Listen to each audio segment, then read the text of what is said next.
Hello and welcome to today's SSP and Scholarly Kitchen webinar on the future of quality, accuracy, and science communication. I'm Jeff Lang with the American Chemical Society, the chair of the SSP Webinars Working Group, and we're pleased that you could all join us today. You'll be seeing the SSP splash screen here over the course of this seminar as it's a moderated discussion, so there are no presentation slides. Before we begin, I'll go over a few housekeeping items. Your phones will be muted automatically in consideration of our presenters and panelists and your fellow participants. Please use the chat feature in the right-hand bar set to organizers and panelists only to send in your questions. If you do need help or if you're having technical difficulties, you can let us know there as well. The moderators will be reviewing your questions and presenting them to the panelists. You can specify a panelist to whom you'd like to direct your question, or you can leave it general. And also, please send in your questions as we go. There's no need to wait until the end. At the conclusion of today's presentation, you'll receive a webinar evaluation via email. We encourage you to provide feedback so that we can continually improve the SSP webinar program. You will also receive a link via email to the recorded broadcast of this webinar and to the audio version. Our moderators today are David Crotty and Michael Clark. David is the editorial director of journals policy for Oxford University Press. He oversees journal policy and contributions to strategy across OUP's journals program, drives technological innovation, serves as the information officer, and manages a suite of research society-owned journals. He's the executive editor of The Scholarly Kitchen. Michael is the president of Clark & Company, a management consulting firm working at the intersection of technology, business, and content. Clark & Company focuses on digital strategy, product development, and market research related to STM and scholarly publishing. He is also a partner at STM Advertisers, focusing on mergers and acquisitions in the STM marketplace. David and Michael will now introduce our topic and your panelists today. Please enjoy. Thanks, Jeff. So, fake news, predatory journals, spiraling growth and article retractions, and a government where workers at the Environmental Protection Agency are not actually allowed to talk about what's happening in the environment. That was not exactly what we all imagined back in the 1990s when the world of scholarly communications made its first bold steps into the digital environment of the internet. And yet, here we are in a world where what feels right is more important than what actually is right. This is particularly difficult for those of us in the world of research to fathom as our lives are dedicated to uncovering the truth about the world around us. As publishers and librarians, we are both guardians to and curators of those truths. They're really at the very core of our professional lives, yet are being shunted into irrelevancy in the public sphere. So, Michael, do you want to introduce our Thanks, guest? David. Yes. So today we will ask, how did we get here? Where are we? And where do we go from here? We've invited a diverse panel from different places on the information life cycle, but each plays an important role in taking in information and transmitting it on to others. Our guests today are Laura Helmuth, the Health Science Environmental Editor for the Washington Post, and the current president of the National Association of Science Writers. She has been an editor for National Geographic, Slate, Smithsonian, and Science magazine, and has a PhD in cognitive neuroscience from the University of California, Berkeley. Rick Anderson is Associate Dean for Collections and Scholarly Communication at the J. Willard Marriott Library at the University of Utah. He writes regularly for the Scholarly Kitchen and is past president of NASIG and of SSP. His upcoming book, Scholarly Communication, What Everybody Needs to Know, will be published in 2018 by Oxford University Press. Derek Lowe has been involved in early stage drug research since 1989 at several different biopharma companies, working across a range of therapeutic areas. Since 2002, he's been the author of In the Pipeline, the longest running science blog on the internet covering chemistry and drug discovery topics. Okay, so welcome to all of our panelists today. And for those of you listening in, please do send in your questions for our panel. We'll read them as they come in. So let's start with the question of, well, how did we get here? No one seems to believe in science anymore. And this ranges really broadly across the spectrum, from far-right climate change denial to the far-left distrust of vaccines and GMO foods. So my first question, maybe we'll start with Laura, is why has science lost its credibility? That's a good question. And you know, we definitely noticed the questioning of credibility of the science that we care most about. I think you're absolutely right that there are people on both sides who are not interested in evidence if it conflicts with their own kind of tribal affiliations and worldview. But I think science still does have, compared to other subjects, the capacity to interest people on all across the political spectrum. Pew recently had a survey showing that about equal numbers of Democrats and Republicans seek out science news and enjoy reading science news. So, like the story, it's not entirely a grim story, but I think largely it's a matter of social media and recently kind of amplifying distrust of authority, which has always been there in American society and elsewhere. But it's just a lot easier to pass along conspiracy theories, to find ways to reinforce your own conspiracy theories, and a lot of those involve this vast conspiracy of scientists and scientific publishers and government agencies that are hiding the truth from Americans, which, of course, if anybody knows any of us, knows it's completely impossible that would happen. Sorry, I muted there. Rick, Derek, thoughts? Yeah, I can jump in on that. It really has been dispiriting in a way, but at the same time, I think that if you go back and look at prior revolutions in communication, I think this is what always happens. Conspiracy theories are exciting and fun, and the entry barrier into them is low. So I think this is the sort of thing that happened when newspapers became a big medium of communication, probably when Gutenberg got movable type off the ground. It spreads these things quickly because there's a market for it. It's fun and it's profitable. So I don't think that we're into some weird new irrational era. It's not that it's not a problem, but I think the irrational era has sort of always been with us. And I guess I'll just add that I think when we're having this conversation, I think it's really important to draw a careful distinction between consuming science critically, which of course all of us should do, and questioning the foundations of reality and the scientific method. It's one thing to have somebody say, well, the science shows that X, and to take that with a grain of salt, which we all should do. And it's another thing to say, you know what, it's your reality that vaccines are effective and safe. My reality is that they're not. All right.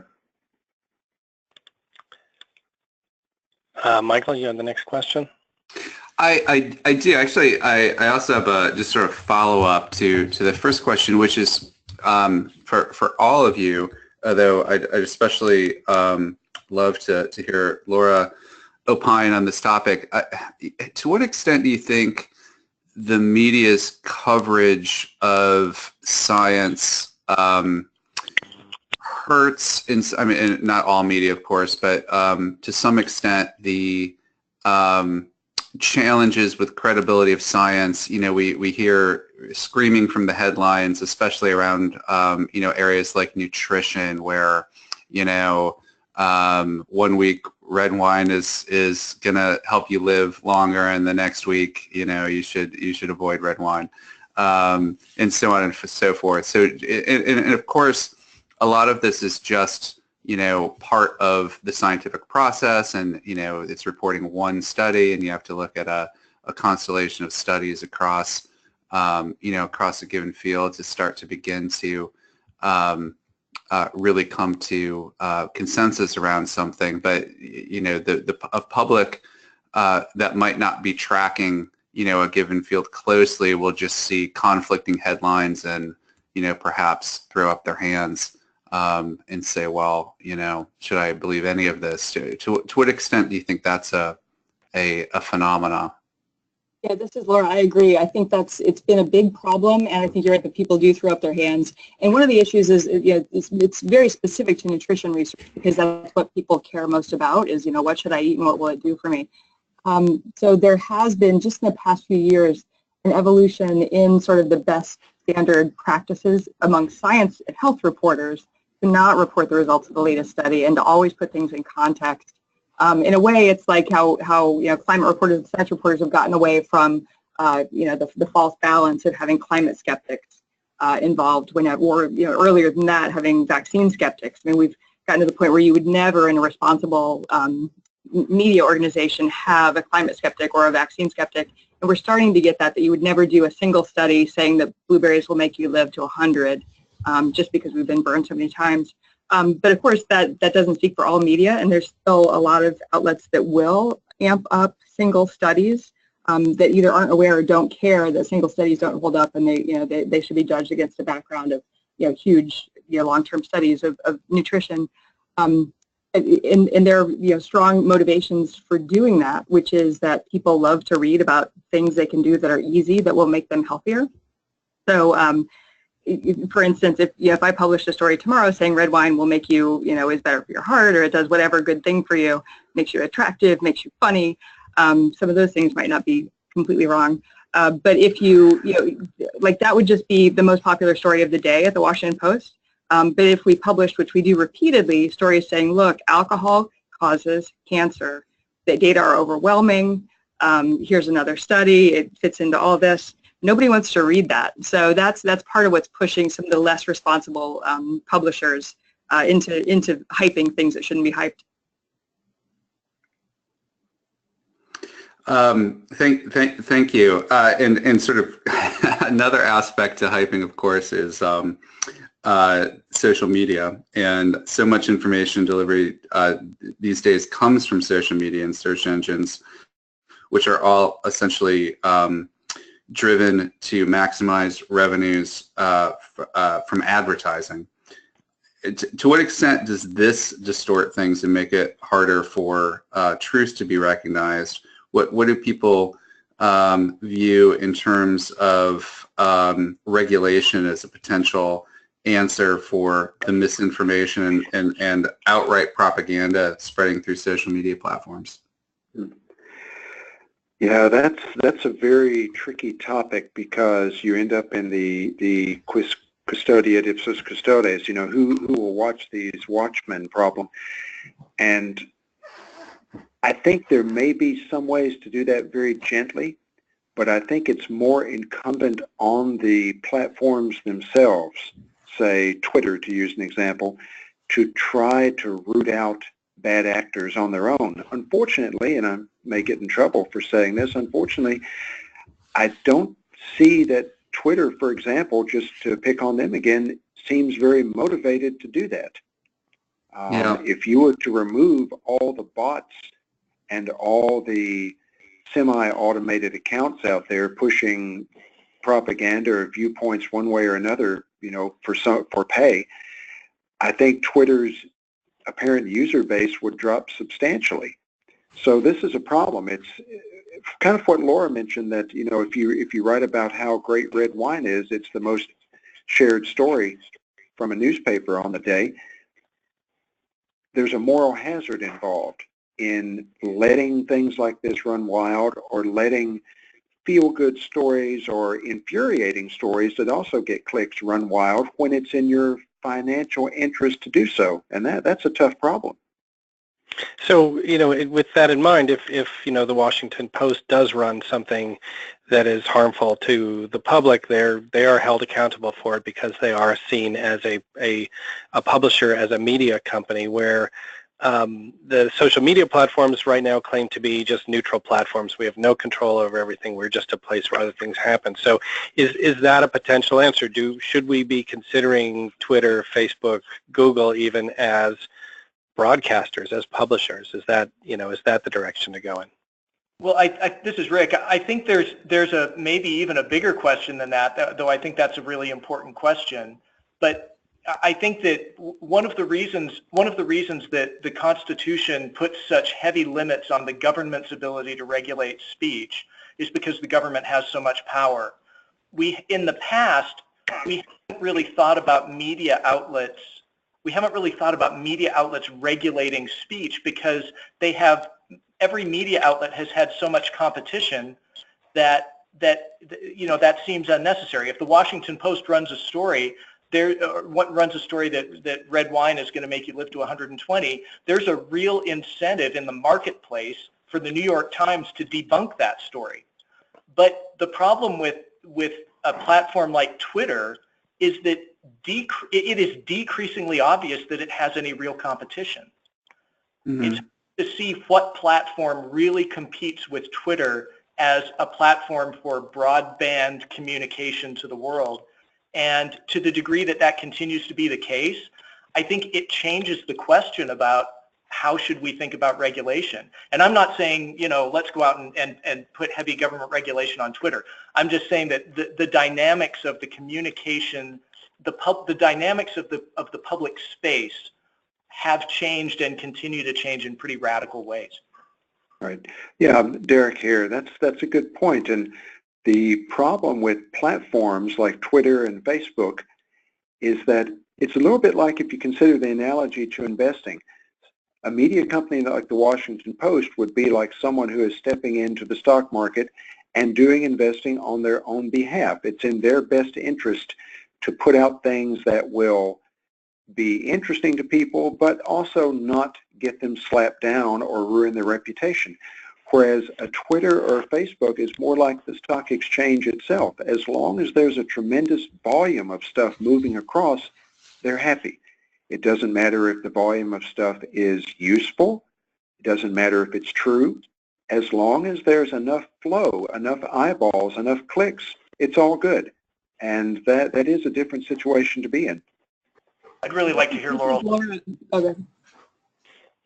Yeah, this is Laura. So there was just an article in The Guardian yesterday, I think, about Facebook's efforts to fact check fake news. And basically the headline is way too little, way too late. So they are trying. And I actually talked to Google about some of the things they're trying, which are similar. And they've managed to suppress some. Google's done a little bit better job, but Facebook has done a terrible job. And it is way too late. Like, they've known for a long time that, like, health news it's actually a publication that's all alternative stuff, like completely dangerous, not just wrong, but like outright dangerous health advice. It's one of the most popular publishers on Facebook. So like that, it's a really big problem, and there's no obvious solution. Is the subscription model, which is strangely coming back into vogue for music, for movies, for television, is that an answer where the quality of what you're selling actually matters rather than trying to drive quantity of page views, whether a newspaper or Google ads? Yeah, we're seeing, so this is Laura again, at the Post we're seeing a huge increase in digital subscriptions, and so is the New York Times, and so are a lot of publications right now. Largely for political reasons, because people recognize that in this administration, like the importance of investigative journalism is greater than it has been for a while. So we're definitely seeing that. But it's interesting. I mean, the people who subscribe to any kind of publication, it's the people who are already either reality-based or want to be reality-based. So it's great that we're reaching more of them. So that's sort of like a different problem, but that's a very limited audience. But what the people who are being willing to pay for it are really helping a lot of publications stay.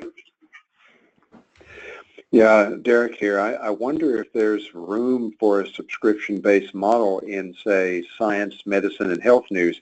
I'm really not sure if there is, because people are very emotionally vested in political news. It reinforces, what you believe. People love to think about it, to talk about it, to argue with it. The science and health news, I don't know. I mean, it's very interesting and people like to read it, but I don't know if there's enough of a motivated audience that would say, I'm only going to get the best science and health news. I'm willing to pay X dollars a month for it.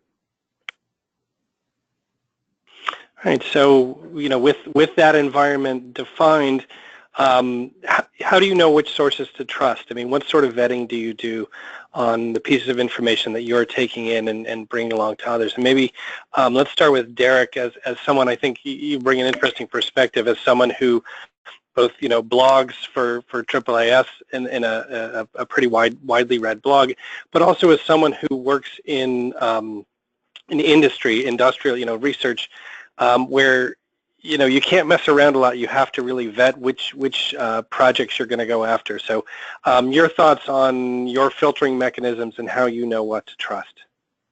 Oh yeah, that's a very good topic.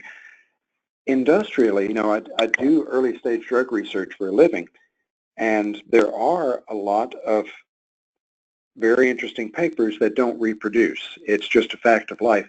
Interestingly, the non-reproducibility is sort of a bimodal distribution.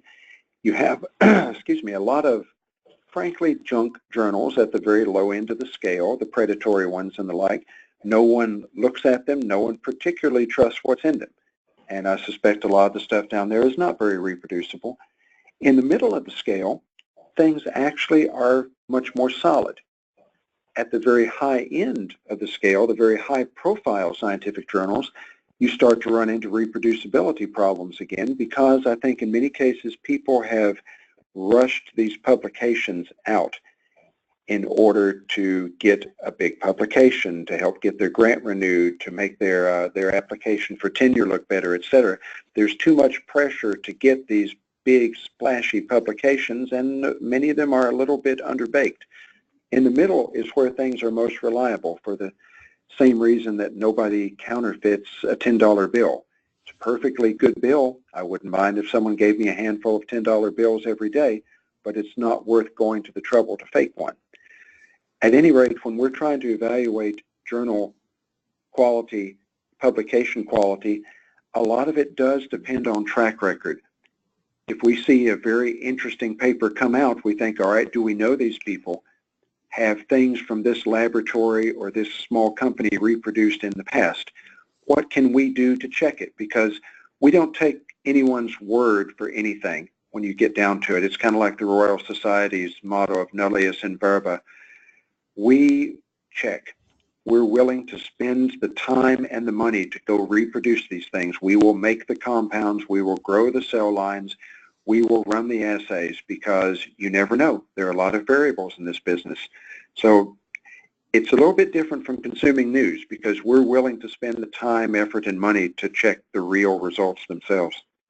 Derek, this is Michael. What do you think is the impact, if any, on some of the reporting we've heard recently about citation ladders that some pharma companies have been creating, whereby they have been publishing purposefully in journals widely considered to be predatory publishers, largely to avoid rigorous peer review, and with the intention of citing that research and that middle layer, the $10 layer, in the future, and presumably laddering up to more prestigious publications, citing a body of work that has not been as rigorously produced as it should have been, or rigorously reviewed. Absolutely. Yeah. I think that is absolutely awful. I can't state that more strongly. I totally oppose this idea. I have not seen this in practice myself, thank goodness, because I'll throw a fit. No, this is not the way it should be done. And in fact, I think companies in general should publicly come out and say that they're not going to engage in this sort of thing, that their publications are always going to go to real peer-reviewed journals. I think this is striking at the heart of what the scientific literature is for. It's bad enough to have predatory journals out there taking advantage of people, but to use them deliberately for something like this is worse yet. So, Rick, you're someone who makes purchasing decisions and basically puts together information resources for researchers and for students. What is your vetting process like in making those sorts of decisions? We have basically two paths for acquisition. One is for one-time purchases and one is for ongoing subscriptions. So usually one-time purchases, we're talking about books or book-like objects, and we allow our librarians and our selectors to make those choices pretty much unilaterally. But when someone proposes a journal or database subscription, that proposal goes to a committee. And certainly vetting for quality is one of the things that committee does. Although I have to say that vetting for quality is rarely an issue that comes up, largely because when a new subscription is proposed, it's almost invariably an already well-regarded, high reputation provider that is behind the product in question. It's very unusual that we encounter anything that makes us go, wait a minute, this might be garbage. Usually our problem is we've got 3 high quality, high cost options on the table and can only afford one of them. Does that make it more difficult for new entrants into the market if they don't have that reputation as a high quality provider? Yeah, I think so. Although I do think that there are relatively straightforward ways for new entrants into the market to signal that the work they're doing is credible. And I think this is where it's really important to draw the distinction between quality and honesty. Normally when we talk about predatory journals or deceptive journals, we're not talking about journals that just aren't very good.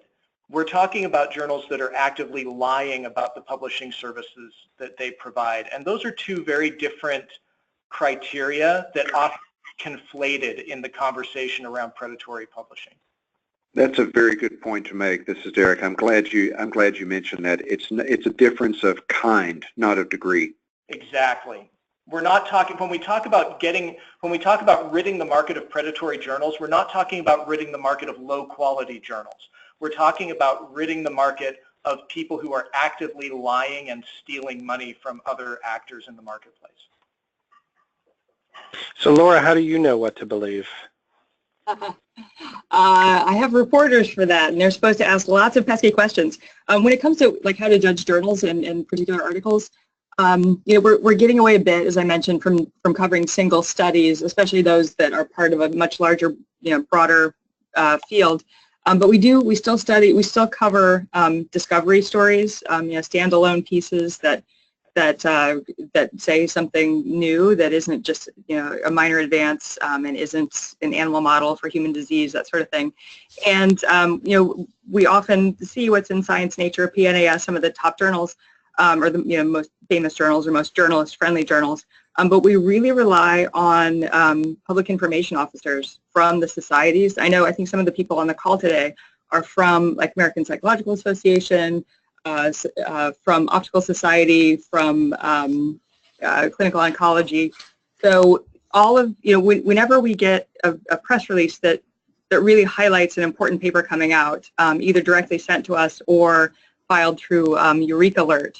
I think everybody probably knows what that is, but it's a service of AAAS to provide press releases to science journalists, in many cases under embargo. That really helps us identify things because our reporters, even the ones who have a beat that they focus on really carefully, it really helps them to get that information highlighted to them and pushed out. But then as far as evaluating things, we call a bunch of outside sources, try and vet it before we publish anything. There is a lot of post-publication review of journalism. So if we get something wrong, we hear about it on Twitter and correct it if we can, or write a new article to explain the mistake. But I think we've gotten a lot better at not falling for stupid stuff. So it's an ongoing process, though.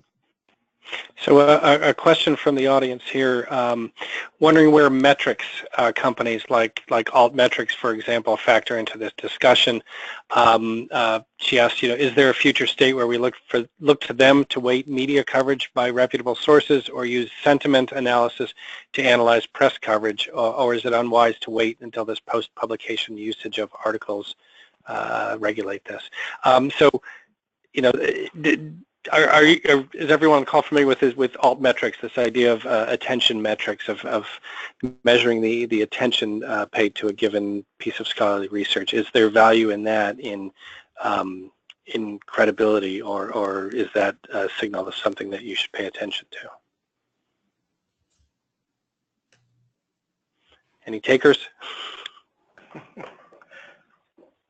Yeah, this is Laura. It's I think the Altmetrics come through kind of at a later stage compared to when we would cover something, but it is a good measure. Like the sort of buzz and influence that Altmetrics tries to capture is something that that can make a research team come to the attention of mass media, or can kind of capture what's happening on social media that will make us more likely to pay attention, like, to the next step in this field. I mean, Derek, would they influence your decision as a company to chase a piece of research in any way? Probably not, because we would tend to trust some of our own calls more than the crowdsourcing on that. Okay. And this is Rick. In the library, metrics, generally speaking, actually don't enter the equation that often, because, at least speaking from one of the a library that is increasingly typical in that we have a very, very limited and strained collections budget, we're not out there shopping for journals. We're not trying to figure out which are the good journals that we should subscribe to. Right now, we're just trying to cancel as few as possible and trying to figure out how we can afford to subscribe to the new ones that our faculty are coming to us asking for. And so when we subscribe to something new, it's because there's demonstrated demand for it, not because we went out and evaluated the metrics and said, oh, this looks like a really good journal to subscribe to. Ouch. Michael, do you have a next question?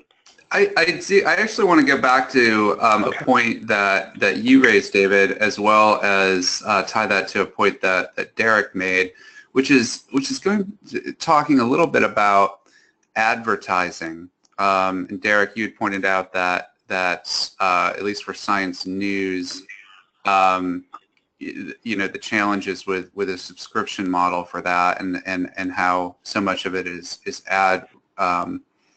ad supported. And thinking about, David, your comment about that one of the issues with social media is that they're not treated as publishing companies or have different standards around advertising. And I was wondering if we could reflect just a little bit on that. And I know from working with many medical associations and medical publishers what kind of vetting process an ad goes through, a pharma ad or any other kind of ad. Editors look at it, they check the claims, they make sure that any claims are cited and so forth. So there's a lot of process around the vetting of ads that run in journals. But that kind of process, and I know as well at the Washington Post, there's vetting of advertising, perhaps not to that degree, but certainly you don't take ads from anybody. But it seems like social media takes ads from anybody. And I'm wondering, to what extent do you, putting aside, we talked about, user-generated content and the challenges of fake news and so forth, fake information. But what about paid information and actually the problems of vetting or not vetting advertising? So, Michael, this is David. I mean, I think one of the issues you bring up here is that we're dealing with a bulk business. We're talking about quantity rather than quality for a lot of these things. When you get to the level of Facebook with billions of subscribers and Google, you think of the number of ads that they have to deal with. A lot of times you turn things over to automated processes. Just the dealing with sheer quantity makes it difficult to do that careful sort of vetting. We see that also in the sort of predatory journal sphere, where you get these huge, whether they're mega journals or even particular publishers that have huge portfolios where they just kind of they don't have centralized authority over them. They say, we're just going to farm this out to a huge number of, tens of thousands of editors. Some of them will do a superb job and will end up with a superb journal. Some of them will, publish their own papers in the papers of their friends, and you sort of get everything along the spectrum there. And I just wonder how much the quantity and bulk game is at the root of what you're talking about. I agree. I think it's at the root, but I don't know if it's an excuse. If you have the margins of Google or Facebook and the resources, is that an excuse? I mean, Facebook does have people checking every image posted to Facebook to make sure that nobody sees a stray bit of human anatomy, but can they not check average? It's a question. Do they not have the resources to check claims in advertising? I guess is transparency then the answer, even if you're not checking the actual content and making clear the source of the advertisement. That seems like their minimum requirement to me. At least make clear the source, and then say, oh yeah, auteur. Yeah. This is Laura. It's tricky. I mean, so at Google, at Facebook, and at places like the Washington Post and any publication, there's a divide between the people dealing with the content, or in Google's case, the actual search results, and the people dealing with the advertising. They're separate from one another. One makes money, the other doesn't. As you can imagine, the advertising side has a lot more power.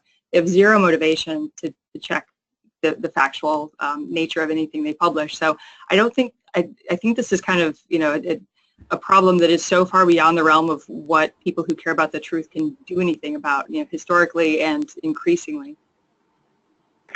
Yeah, Derek here. You also have the problem if you're going to, and I agree, identifying advertisers is good, but if you're going to do that, you run into the problem of what happens when the advertiser is something like the concerned citizens in favor of really good stuff. It can be hard to figure out who's actually buying the ads. Yeah, certainly with political ads, that is a big issue. So moving on to a new topic, how can researchers as well as universities and others, companies engaged in important research, better reach the public? For that out to everybody. Well, Derek here, as a researcher, I'll jump in on this one first.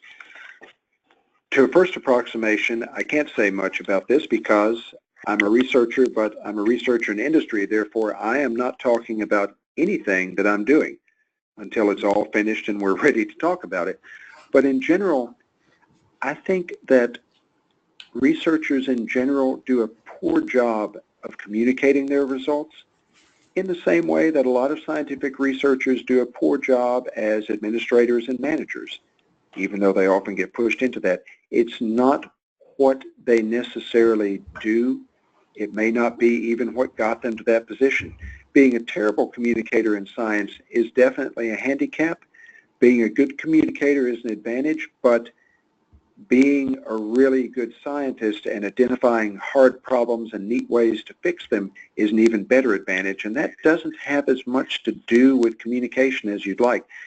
It can be very difficult to get someone who does the work to be able to talk about it. That's one of the reasons why my blog doesn't have a huge number of competitors inside drug research, is that the intersection of people who can do it, who can understand it and who can talk or write about it is not a very large spot on the Venn diagram. Yeah, there's certainly a reason why we revere